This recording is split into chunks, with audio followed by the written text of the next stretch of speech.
कृष्णा केशव प्रभू. तुम्ही ते काय करताय? काय नाही बाबा, रोजचे घरचे आणि शाळेचे कामं चालू आहेत. अरे पण आता जन्माष्टमी आली, तुम्ही तुमच्या रोजच्या कामांसोबत भक्ती भजन देखील करायला पाहिजे, भगवंतांच्या नामाचा जप करायला पाहिजे. हो केशव प्रभू, तुमचा बरोबर आहे, पण मला यासाठी काही वेळ भेटत नाही. अहो, तुम्हाला ती कैलास आणि नारद मुनी यांची कथा माहित नाही का? नाही प्रभू, याबद्दल मला काही माहीत नाही, पण लगेच माझी भक्ती न करण्याचा आणि या कथेचा नक्की काय संबंध आहे? ही कथा आपलं आयुष्य आणि भक्ती याच्याशीच निगडीत आहे. मला असं वाटतं की तुम्हाला नारद मुनी आणि कैलास यांची कथा सांगायलाच पाहिजे. हरे कृष्णा प्रिय प्रेक्षक हो, श्री कृष्ण जन्माष्टमीच्या तुम्हा सर्वांना खूप खूप शुभेच्छा. तर आपल्या आयुष्यामध्ये हा एक प्रश्न असतोच की आपण आपल्या आयुष्यामध्ये भक्ती करावी तर ती केव्हा, कधी करावी? तर ह्याच गोष्टीशी निगडीत, ह्याच प्रश्नाशी निगडीत आम्हाला असे वाटले की तुमच्या समोर एक सुंदर नाटक का सादर करू नये. तर तुम्ही त्यासाठी एक्साइटेड आहात ना? अरे आवाज नाही येते तुमचा.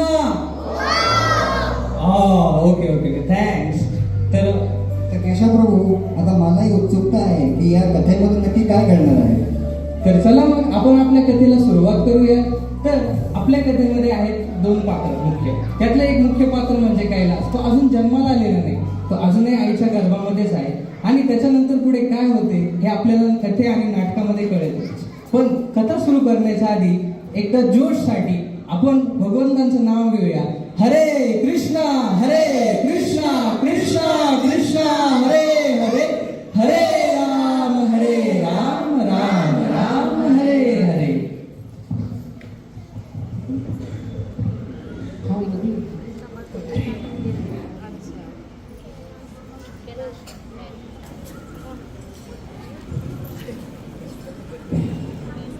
हरे कृष्ण.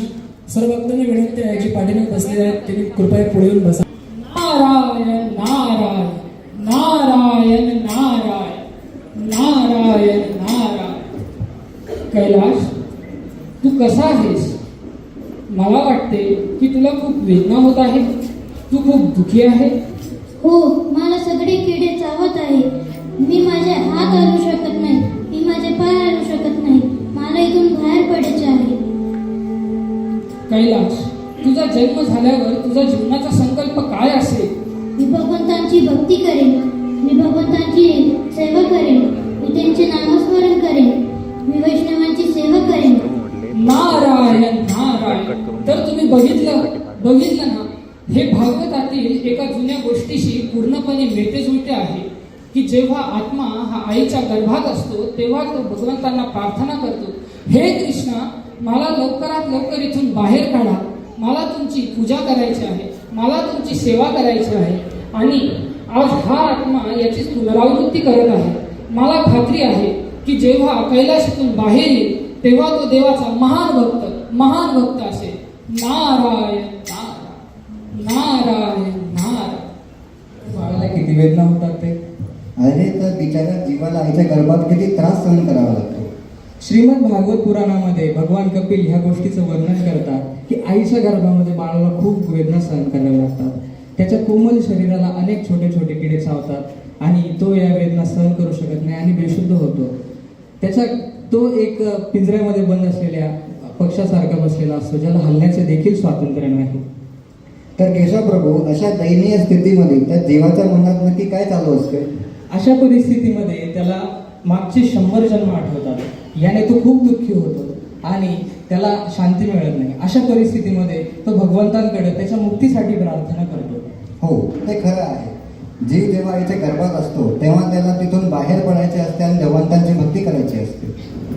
आता काही वर्ष उलटली, कैलासचा जन्म झाला. कैलास आता 10 वर्षांचा झाला तेव्हा आपले प्रिय नारद मुनी पुन्हा कैलासला भेटायला आले. तेव्हा पुढे बघूया काय होते ते.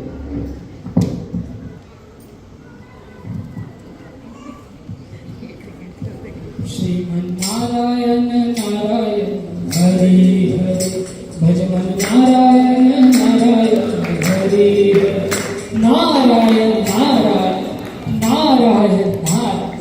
कैलास, नमस्कार मुनिवर. कल्याण. कैलास, तू इथे काय करतो आहेस? मुनिवर, मी माझ्या बालपणाचा आनंद घेत आहे. नारायण नारायण. कैलास, बालपणाचा आनंद जरूर घ्यावा, पण तू तुझे ध्येय विसरला नाहीस ना? नाही मुनिवर, मला सर्व आठवत आहे, पण मी अजून खूप लहान आहे. माझे आई वडील सांगतात की तू आता अभ्यास कर, नंतर भक्ती कर. ते बरोबर आहे कैलास, पण तू ध्रुव महाराज आणि प्रल्हाद महाराज यांची गोष्ट नाही ऐकली का? अवघ्या 5 वर्षांचे असताना त्यांनी देवाची भक्ती करायला सुरुवात केली आणि त्यांना देवाचे दर्शनही झाले. असे महान भक्तीसारखे भक्ती करेन ते पण या वयामध्ये, हे तर खूप अवघड आहे. नारायण नारायण. कैलास, आता तू 10 वर्षांचा झाला आहेस, आता तू भक्ती सुरू कर. नाही मुनीवर, मला अजून थोडा वेळ द्या. मी थोडं मोठं झाल्यावर नक्कीच भक्ती करेन. कैलास, मला वाटते की तू अजून मानसिकदृष्ट्या तयार नाहीस. ठीक आहे, मी काही वर्षांनी पुन्हा येईल. तुझे कल्याण. नारायण नारायण नारायण नारायण. भक्ती ही भक्तांच्या आणि भगवंतांच्या कृपेने नक्कीच करता येते, पण त्याच्यासाठी स्वतः देखील प्रत्येकाने प्रयत्न केले पाहिजे. अच्छा, तर ज्ञानाच्या पुढे नक्की काय घडणार आहे? आता आहे ना, कथेमध्ये एक ट्विस्ट येणार आहे. तर आता आपण बघूया, काही वर्षांनी, जेव्हा 15 वर्षांनी नारद मुनी पुन्हा कैलासला भेटायला येतील तेव्हा काय होते ते. तर तुम्ही त्यासाठी उत्सुक आहात ना? ओके, चला बघूया पुढे काय होते.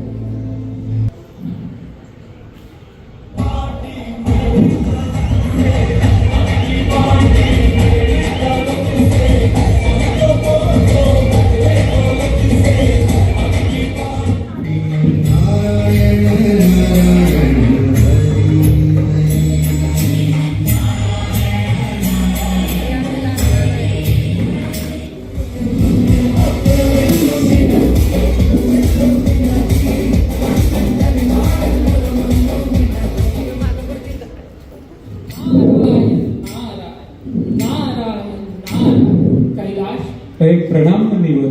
कल्याण. मुनीवर, तुम्ही इथे आणि ते पण यावेळी? कैलास, मला वाटते की तू नवीन युगाचे कीर्तन करत आहेस. अरे नाही नाही मुनी, इथे आमची पार्टी चालू. कैलास, यामधून तू कोणत्या मंत्राचा जप करतोस? मुनीवर, यात आम्ही कोणत्याही मंत्राचा जाप करत नाही. त्याऐवजी आम्ही बॉलिवूड मधले हिपहॉप, रॅप असे गाणे लावून त्यावर डान्स करतो. नारायण नारायण. कैलास, तू तुझी दिशा गमवत आहेस. तुला आठवते का, आईच्या गर्भात असताना तू ईश्वराला काय प्रार्थना केलीस ते? की बाहेर आल्यावर मी तुमची पूजा करेन, तुमची सेवा करेन. हो मुनीवर, तुमचे म्हणणे अगदी बरोबर आहे. पण मुनीवर, मी नुकताच कॉलेजला आलोय आणि भक्ती करायची एवढी काय नाहीये.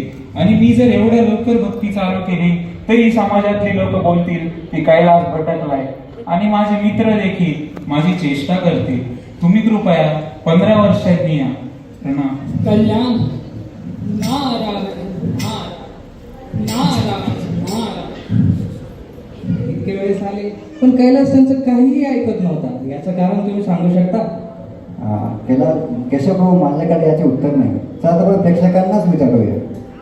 तुम्हाला काय वाटतं की का बरं कैलास ऐकत नव्हता? नारद मुनींनी इतकं सुद्धा समजावून सुद्धा का ऐकत नव्हता? काय वाटतं तुम्हाला? कैलासने ऐकायला पाहिजे ना नारद मुनी सर, पण ऐकत नव्हता का? तुम्ही सांगू शकता बरोबर? ठीक आहे, ओके. तर खरं तर कैलासलाही माहिती नाही की नारद मुनी कोण आहे. नारद मुनी हे महाभागवत वैष्णव आहे, ते ब्रह्माजींचे पुत्र आहे. हो, ते खरं आहे. श्री नारद मुनी ज्यांना पण आपले आशीर्वाद देतात ते त्यांना नेहमीचेच भगवंतांचे बनवतात. आता ते ध्रुव महाराज असो किंवा भक्त प्रल्हाद. वेगवेगळ्या सांसारिक गोष्टींमध्ये रमत असलेल्या कैलासला हे कळलेच नाही की तो त्यांच्याशी बोलतो ते नारद मुनी त्याच्या भल्यासाठीच त्याच्याकडे आलेले आहे. तर केशव प्रभू कैलास जेव्हा सेटल होईल त्यानंतर त्यांनी भक्ती सुरू केली होती. तर प्रेक्षक तुम्हाला काय वाटतंय, त्यांनी भक्ती सुरू केली असेल? नाही. बरं ठीक आहे, बघूयात पुढं काय होतं मध्ये. जेव्हा 15 वर्षांनी पुन्हा आपले प्रिय नारद मुनी कैलासला समजवण्यासाठी, भक्तीचा उपदेश देण्यासाठी परत येतात. नारायण नारायण नारायण नारायण नारायण नारायण. कैलास. अरे प्रणाम मुनीवर. कल्याण. कैलास, तू म्हटल्याप्रमाणे मी 15 वर्षांनी आलो आहे. आता तुला वेळ असेलच ना भक्ती करण्यासाठी? वेळच तर नाहीये मुनीवर. तुम्हाला आता काय सांगू, कॉलेजमध्ये मी किती मेहनत करून पदवी मिळाली, चांगली नोकरी मिळावी यासाठी किती तपश्चर्या केली, आणि तेव्हाच ती नोकरी मला आता मिळाली आहे. पण मुनीवर, तुम्हाला माहिती आहे का, मला रोज सकाळी 8 वाजता ऑफिसला पोहोचावे लागते आणि रात्री 8 पर्यंत काम करावे लागते. माझ्याकडे भक्ती करण्यासाठी अजिबात वेळ नाही. नारायण नारायण. कैलाश, तुला एवढी चांगली बायको मिळाली आहे, तुला एवढी चांगली मुलं आहेत आणि तुला नोकरी देखील मिळाली आहे. आता तुला वेळच वेळ असेल ना भक्ती करण्यासाठी. नाही मुनिवर, मला अजून थोडे पैसे कमवावे लागतील, थोडी बचत करावी लागेल. माझे स्वतःचे घर पण बांधायचे आहे आणि माझे मुलांचे शिक्षण देखील पूर्ण करावे लागेल. कैलाश, मला माहित आहे की तू गृहस्थ आहेस, पण तू हे जाणून घे की जनक महाराज, अमरीश महाराज आणि भगवान श्री कृष्णांनी ज्याला गीतेचा उपदेश दिला तो अर्जुन, हे सर्व देखील गृहस्थच होते आणि त्यांनी त्यांचा गृहस्थ धर्म निभावत भगवंतांची भक्ती केली. पण मुनिवर, ही सगळी तर जुन्या काळाची लोक आहेत. कलियुगात भक्ती करणे तर मुळीच सोपे नाही. नारायण नारायण. कैलाश, या कलियुगात भक्ती करणे किती सोपे आहे हे तुला माहीतच नाही. हरे रे नाम हरे रे नाम हरे रे नामेव केवल कलो नास्तेव गतिरन्यथा. कैलाश, या कलियुगात हरीचे नाम घेऊनच भक्ती करता येते. मुनिवर, माझ्याकडे या सर्वांसाठी अजिबात वेळ नाही. चला, वेळेवरून आठवलं, मला ऑफिसला जायचंय. तुम्ही कृपया काही वर्षांनी या. नारायण नारायण. शाबास कैलाश, तुझे कल्याण. तर तुम्ही बघितले ना, या कलियुगात मनुष्याकडून भक्ती करून घेणे किती अवघड आहे ते. नारायण नारायण नारायण नारायण. महाराजकडे इतके वेळेस आले तरी कैलास त्यांचं काही ऐकत नव्हता. नारद मुनींसारखे महाभागवत वैष्णव स्वतः त्याला ज्ञान देत आहे, स्वतः त्याचे गुरु बनवत आहे, तरी ते टाळतोय कैलास. आता मला तुम्ही सांगा, तुम्ही जर कैलासा जागी असं तुम्ही काय केलास? मी तर श्री नारद मुनी यांनी सांगितलेल्या मार्गाचा नक्कीच अनुसरण केला होता. अरे वा, छान उत्तर. आपण एक काम करू, आपण आपल्या प्रेक्षकांना विचारू. मला सांगा प्रेक्षक, आपण कंबाईन आन्सर द्या. ओके, तर तुम्ही तुमच्याकडे चांगली तुम्ही इस्टेट कमवली तुमच्या आयुष्यामध्ये, चांगलं घर बांधले, लग्न झालं, चांगली मुलं आहेत तुम्हाला, त्याच्यानंतर तुम्ही भक्ती करायला पाहिजे की नाही? पाहिजे ना. मग आता कैलासने भक्ती करायला पाहिजे की नाही? मग तो करतो का हे आपण बघूया पुढे काय होते. ओके, माझ्यासाठी थोडं पाणी तर घेऊन ये. अरे कधी चहा आण, कधी पाणी आण, कधी समोसा आण, याचं तर 10 मिनिटात काय चालू असतं. अरे, वडिलांशी कुणी असं बोलतं का? नारायण नारायण नारायण नारायण. कैलाश, प्रणाम मुनिवर. कल्याण. कैलाश, तू ठीक आहेस ना? नाही मुनिवर, मी अजिबात बरा नाहीये. हाय बीपी, शुगर, डायबिटीज या सगळ्याने मला खूप त्रास होतोय आणि मला एक्सरे, अल्ट्रासाऊंड हे सगळे रिपोर्ट्स काढण्यासाठी हॉस्पिटलमध्ये जावे लागते मुनिवर. कैलाश, आता तर तू तुझ्या सर्व जबाबदारीपासून मुक्त झाला आहेस ना. आता तुला वेळच वेळ असेल ना भक्ती करण्यासाठी. नाही मुनिवर, हे एका हॉस्पिटलमधून दुसऱ्या हॉस्पिटलमध्ये जाऊन मी फार थकून गेलोय मुनिवर. कैलाश, तुला एवढा त्रास झाल्यानंतरही भगवंतांची शरणागती स्वीकारावीशी का वाटत नाही? हो मुनिवर, तुमचे म्हणणे अगदी बरोबर आहे. भक्ती तर केलीच पाहिजे. पण मुनिवर, तुम्हाला माहिती आहे का, मला एक लहान नातू आहे. जेव्हा तो मला आजोबा आजोबा असे हाक मारतो तेव्हा मला फार आनंद होतो. तेव्हा मला असे वाटते की मला दुसरे कोणतेच सुख नकोय. आणि मुनिवर, तुम्हाला माहिती आहे का, माझी मुले फार नालायक आहेत. त्यांच्याकडे खूप सारी धनसंपत्ती, खूप सारा मालमत्ता आहे. त्यांना ती सांभाळता येणार नाही मुनिवर. त्यांना माझी गरज आहे. बाबा, तुम्ही काय बोलताय? प्रणाम. कल्याण, मी फक्त एवढंच म्हटलं होतं की आम्ही आता इतके लहान राहिलो नाही, आम्ही मोठे झालो आहोत आणि आम्ही तुमच्याशिवाय जगू शकतो. हो बाबा, दादा एकदम बरोबर बोलताय. तुम्ही जा भक्ती करायला पंढरीला, आम्ही येऊ आमच्या म्हातारपणी तुमच्या पाठीमागे भक्ती करायला. अरे, मगाशी थोडं पाणी मागितलं तर तू तेही दिलं नाहीस आणि आता मला भक्ती करायला शिकवतोय. तुम्ही आता कोणता हट्ट धरून बसलाय? किती दिवस असं रिकामं राहणार? प्रत्येक गोष्ट मी ढवळढवळ करत राहणार. आता तुम्ही म्हातारे झाला आहात आणि तरी तुम्ही म्हणताय की मी भक्ती करेल, भजन करेल. कधी करणार तुम्ही भक्ती भजन? थांब, तुला सांगतो कधी. अरे चल, पडा म्हातारे वाढत चाललाय. अरे कैलाश, शांत हो, शांत हो. मी माझे घर सोडून कधीच जाणार नाही. मी माझे घर सोडून कधीच जाणार नाही. हे बघ कैलाश, आता तुझ्या घरचे लोकही तुझा साथ देत नाही. आता तू माझ्या सोबत चल आणि हरिभक्ती कर. नाही मुनिवर, ही माझी मुले फार वेडी आहे, पण मनाने अगदी चांगली आहे मुनिवर. कधी कधी असं विचित्र वागतात, पण चांगली मुले आहे मुनिवर. आणि एवढी मोठी शेती आणि धंदा ते कशी सांभाळणार? मलाच त्यांना साथ द्यावी लागेल. कैलाश, आता तू खूप म्हातारा झाला आहेस आणि अजूनही तुला भगवंतांची भक्ती करावीशी का वाटत नाही? मुनिवर, तुमचे म्हणणे अगदी बरोबर आहे, पण मला माफ करा मुनिवर, मला नाही जमणार. कल्याण नारायण नारायण नारायण नारायण. म्हणून सुद्धा त्यांनी भक्ती केली. तो नारद मुनींना भक्ती न करण्यासाठी नवनवीन बहाणे देत राहिला. त्याच्याकडे नवनवीन बहाणे येत राहिले, पण त्याला हे समजलंच नाही. तो वेळेला नाही तर वेळ त्याला संपवतीये. हो, तुमचं खरं आहे प्रभू की माणसाचं मन हा दररोज पैसा आणि संपत्तीमध्येच अडकून असतो. त्यालाही ठाऊक नसते की तो वेळेल नाही, वेळ त्याला संपत आहे. आता तर कैलासचे असे वागणे नारद मुनींना मुळीच पटत नव्हते. तो तर आता घर आणि संपत्तीमध्ये अजूनच अडकत गेला.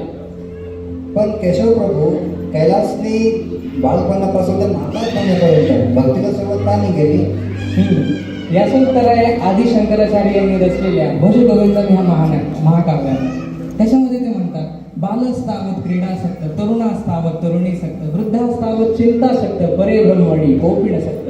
अर्थात की मनुष्य हा लहानपणी खेळण्यामध्ये आसक्त असतो, मोठेपणी विविध विषय भोगांमध्ये आसक्त होतो, विविध आकांक्षा अपेक्षामध्ये आसक्त होऊन बसतो.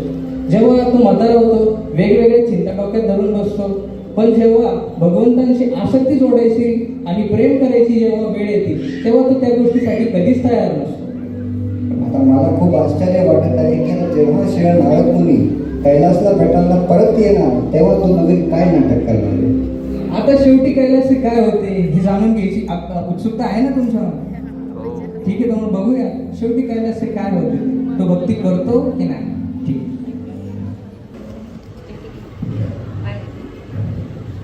लवकर आवर, घर जायचं लवकर पटकन. अरे काय करतोय? सर्व काम वाढून ठेवतोय. थांब मी करतो.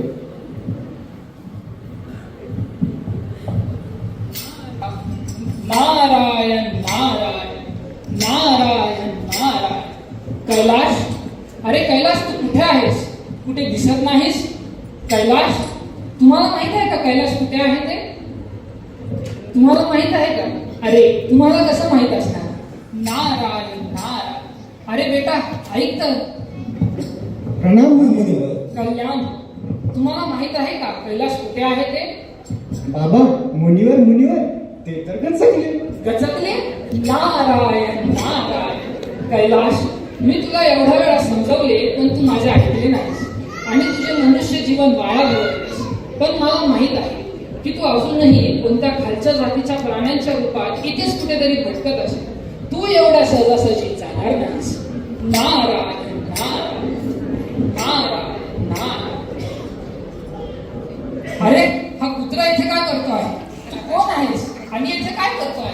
अरे मुनिवर, मी कैलाश. कैलाश, पण तू तर कुत्र्याच्या रूपात दिसत आहेस, पण तू इथे काय करतोयस? मुनिवर, मी हे घर कष्टाने बांधले मुनिवर. मी शेती आणि धंदा वाढवलाय, मला याचे रक्षण करावे लागेल मुनिवर. आणि तुम्हाला माहिती आहे का, माझ्या घरात काल चोर घुसली होती आणि माझी नालायक मुले दारूच्या नशेत झोपलेली होती मुनिवर. मी त्या चोरांना भुंकलो आणि त्यांना पळून लावलं. नारायण नारायण. कैलाश, मला तुझे खूप वाईट वाटते. कुत्र्याच्या रूपात असूनही संपत्तीबद्दल एवढी आसक्ती. कैलाश, चल, मी तुला पुन्हा शक्ती देतो. तू माझ्या सोबत चल.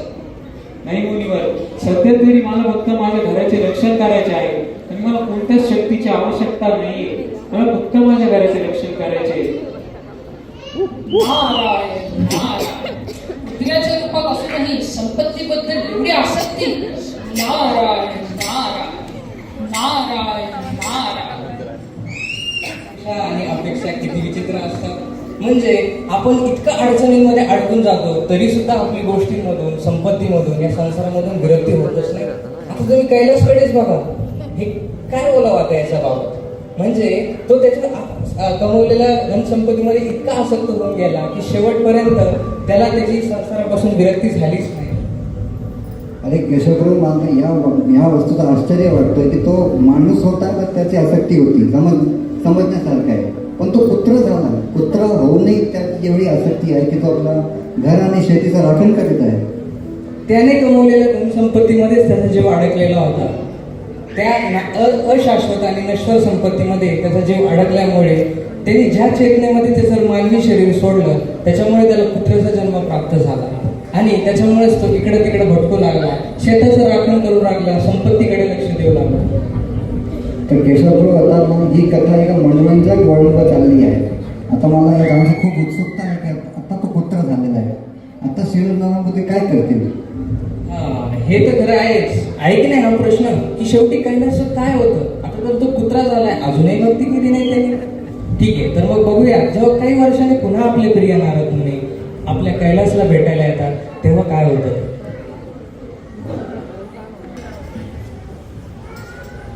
अरे लवकर आवर, किती काम बाकी आहे? हो ना, लवकर आवरावं लागेल, इथे खूपच उष्णता होते. हो लवकर आव. नारायण नारायण नारायण नारायण नारायण नारायण. अरे बेटा ऐक तर, प्रणाम मुनिवर. कल्याण इथे कुत्रा होता, तो कुठे गेला तुम्हाला माहित आहे का? हो, तो कुत्रा अतिशय सुंदर होता. तो अगदी आमच्या बाबांसारखा दिसायचा. हो मुनिवर, तो कुत्रा चोरांना असं भुंकून पळू लावायचा. पण मुनिवर, तो कुत्रा तर मेला. नारायण नारायण.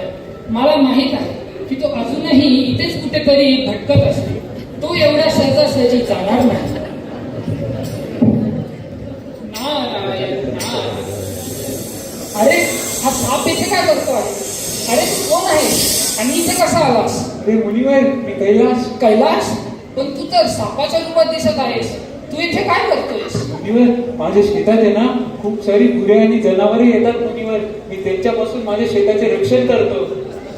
कैलास, तू माझा असा ऐकणार नाहीस. तुला धडा शिकवावाच लागेल.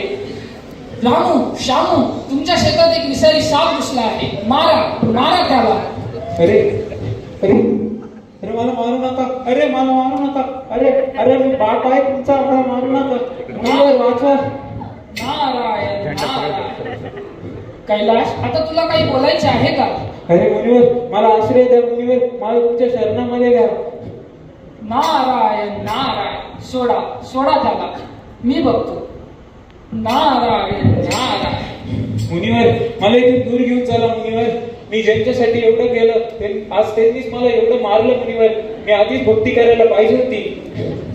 नारायण नारायण. आता आला ना उंट पर्वताखाली. तर तू बघितलंस ना कैलास. चल उठ कैलास. कल्याण कैलास, तर तू बघितलंस या जगात संपत्ती नाही तर जे काही सोबत येते ते फक्त हरीचे नाव आणि हरीचेच नाव. नारायण नारायण नारायण नारायण. मध्ये अडकतो तेव्हा त्याला किती कष्ट आणि त्रास सहन करावे लागतात ते, कारण की तो भगवंतांच्या नामाचा कधी जप करत नाही, कधी भक्तांचं सहन करत नाही, भगवंतांचा विसर पडतो त्याच्यामुळे तो कष्ट आणि दुःखाचा पात्र बनतो. प्रिय प्रेक्षको, श्री नारद मुनी आणि कैलासची ही कथा आपल्या सर्वांच्या प्रश्नांचे उत्तर देणारी आहे. ही कथा आपल्याला शिकवते की आपण सांसारिक कार्य करतानाही भगवंतांची भक्ती करू शकतो. श्रीमद भागवत महापुराणात असे म्हटले जाते की त्यात श्री प्रल्हाद महाराज म्हणतात, कौमाराचरित प्रज्ञ धर्मान भागवतानी दुर्लभम मनुष्य जन्म तदप्य ध्रुवमर्थ. अर्थात की हा जो मनुष्य जन्म आहे ना, हा जरी तात्पुरता मनुष्य देह हा तात्पुरता असतो इतर देहांसारखा, पण हा मनुष्य जन्म आहे याच्यामध्येच आपण भगवंतांची भक्ती करू शकतो, त्यांचीच सेवा करू शकतो.